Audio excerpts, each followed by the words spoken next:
Anak ng putya, palala na ng palala. Etong si VP Sara, wala na talagang kwenta. Nung una tinawag na bangag ang Pangulo. Adikat kung ano-ano. Subalit sablay pa rin.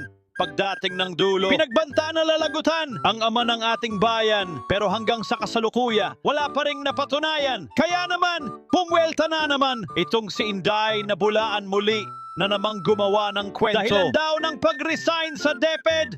Dahil daw ang Pangulo ay lasenggo. Ulol ka na talagang buang ka. Inday Sara, magpakamatay ka na. Total naman, buhay mo'y walang kwenta. Sa ating bansa, wala ka na ngang nagawa. Magnanakaw ka pa. Panay punta mo sa ibang bansa. Para ano? Para manira. Kupal kang talaga. Inday Sara Duterte. Putaragis ka. Nag-aambisyon ka. Maging Pangulo ng bansa. Hello? Ulol ka nang talaga.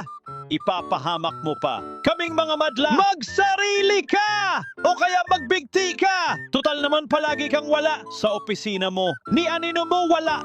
Tingnan mo mga panatiko mo. Kahit nakaululan mga pinagsasabi mo. At di rin malamon ng aso. Kaya kung ikaw ang maging Pangulo, Diyos ko po, maglalaho ang mundo. Alam mo ba kung bakit ganito? Dahil kampon ka ng demonyo. Isang ulupong na urong sulong. Isang araw, bigla ka na lang mawawala. Pag nagkataoy, sobrang saya ng madla. Isa kang complete failure. Dahil insecure. Di ka talaga bagay maging busy. Dahil ikaw ay pangbibisi.